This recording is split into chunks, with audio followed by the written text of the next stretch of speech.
You were given a periodic table to use for the class. We're going to start using that now, so if you have that, get it out for this lesson so you can refer to it as we're going through. What we're talking about in section 2.3, wrapping up where you just came from section 2.1 and 2.2, where you learned about the history of the atom. We're looking at now how the atom is laid out, and more specifically, how do we get some of those information about the protons, neutrons, and electrons that you just finished reading about. On the periodic table, the Sargent-Loesch periodic table that you have, there's two sides, front and back. We're looking at the front side for this part. First number we're going to be looking at is what's called the atomic number. The atomic number is the number in the upper left-hand corner, which I will show you momentarily on a slide similar to what you have. The atomic number is represented by the letter Z, and the letter Z was chosen for many variety of reasons which really aren't that important. The atomic number is in order of the periodic table. For example, 1 is hydrogen, 2 is helium, 3 is lithium, 4 is boron, so forth and so on. As you go through the periodic table, that number is the sole identity of the element. In a neutral atom, that number gives us the number of protons and electrons that exist in one atom of that element. Key there is in a neutral element. The atomic number never changes. It's always the same regardless of the element. So if the element is carbon, carbon is always going to have the same number of protons, which is going to be 6. The number of electrons can change, but we'll talk more about that in a second. The other number on the periodic table that you refer to is called the mass number. Now, in the periodic table, the mass number is more of the atomic weight. And those two words sort of mean the same thing, but they don't mean the same thing. In nature, some elements exist in different forms. For example, carbon can have two different isotopes. Isotopes are when you have two atoms of the same element with different numbers of neutrons. Their mass number is the same, which makes them what the element it is, but the number of neutrons can change. For example, I can have carbon-14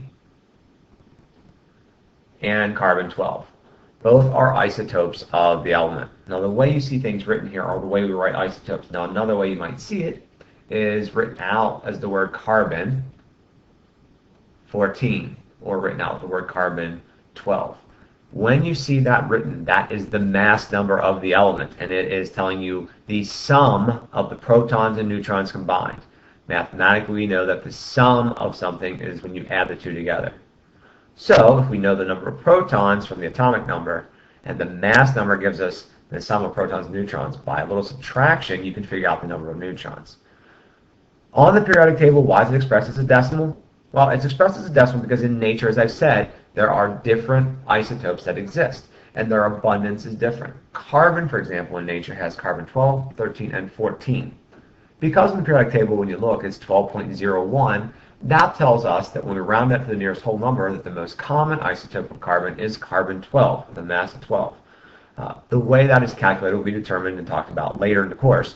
But as for right now, that's all you need to know is on the periodic table, if you figure out the mass number, take the number of the atomic weight given, and round it to the nearest whole number, and that will give you the most common mass. So on a quiz or a test throughout this course, if you're asked to calculate number of protons, neutrons, electrons, and you're not given the mass in one of these two formats, then you need to use your periodic table to round the nearest whole number for the atomic mass, or the mass number. Okay, so now that we've talked about those, we talked about the protons, neutrons, electrons, let's look at what these numbers represent. The common form we will see to represent isotopes, which is called nuclide form, is represented in a diagram here, also in your notes. The letter X represents any element. When you represent the number X, or the element X, the letter on top on the left side is written to be the mass number. The number on the bottom is the atomic number. So for example, these are 3 isotopes of hydrogen. Hydrogen has H1/1, which is normal hydrogen. Another form which has a mass number of 2, which is called deuterium, and another one which has a mass form of 3, which is called tritium. Uranium is also another example of an element that has more than one isotope. Again, isotopes are when you have 2 atoms of the same element that have different numbers of neutrons. Now, using that, we can look at how we figure out protons and neutrons and electrons from a periodic table. So, looking at a periodic table like yours, and here is an example of your periodic table, you can see in your periodic table several things. First, in the upper left-hand corner of the box, The blue number that we refer to throughout the course is the atomic number. The atomic number for hydrogen is 1. The mass number given by the red number that's a decimal is 1.00794. What that's telling me is that the sum of the neutrons and protons combined is not 1.00794. That's just the average of all the isotopes. But since I would round up the nearest whole number, it would be a mass number of 1 as that example. So going back to the notes now, let's take a look. We're going to be flipping back and forth between the periodic table you have there and what we look. So when I'm asking you on a test to determine the number of protons and neutrons for an element, we look at the element in the periodic table. So if we have calcium, for example, we're figuring out protons, neutrons, and electrons. On the periodic table, we find calcium. And calcium is listed as right here. Let's drag this into view so we can see where calcium would be. And we can see there's calcium right there. Let's focus just on that. From the periodic table, I look and I see that the atomic number is 20, the mass number is 40.0078. That tells me, using those numbers, that since the atomic number is 20, I have 20 protons and 20 electrons, since it is a neutral atom, meaning there's no overall charge. To get the number of neutrons, I take the mass, which is 40, and I subtract the atomic number, which is 20. So in this case, calcium atom has 20 protons, 20 neutrons, and 20 electrons. For fluorine, we do the same thing. Find fluorine on the periodic table, and fluorine on the right side of the periodic table is expressed as an atomic number of 9 and a mass number of 18.9984. When I round that to the nearest whole number, it rounds to 19. So if my atomic number is 9, it has 9 protons and 9 electrons. Looking back, we see again that there's 19 protons and neutrons combined because of the mass number. So 19 minus 9 tells me that there are 10 neutrons. For an ion is when you have an atom with a charge expressed, the number of protons is still going to be determined the same way. The number of neutrons is still going to be determined the same way. But the number of electrons is going to be different based on the charge. If the charge is plus 2, that means the element has lost 2 electrons to become more positively charged.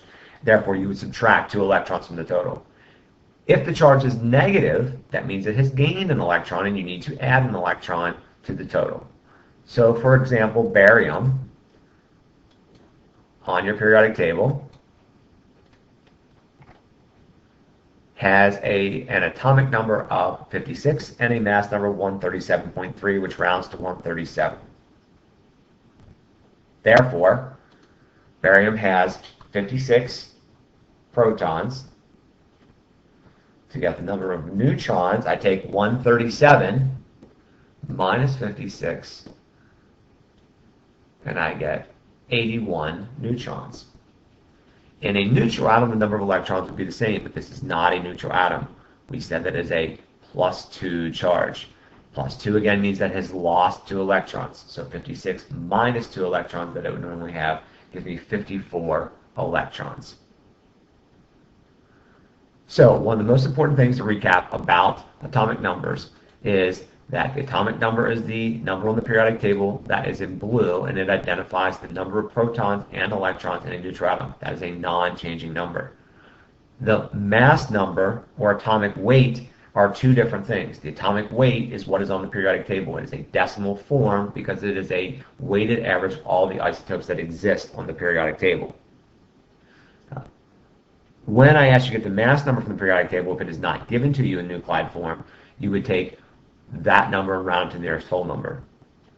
Now, on the other end, of some things I might ask you to do are to determine a nuclide form or determine something from what is given. So if I said write the nuclide form for the most common element or the most common isotope of cesium, I would look at cesium and I'd say, all right, nuclide form is cesium We then look at the mass number of cesium, which is going to be 133.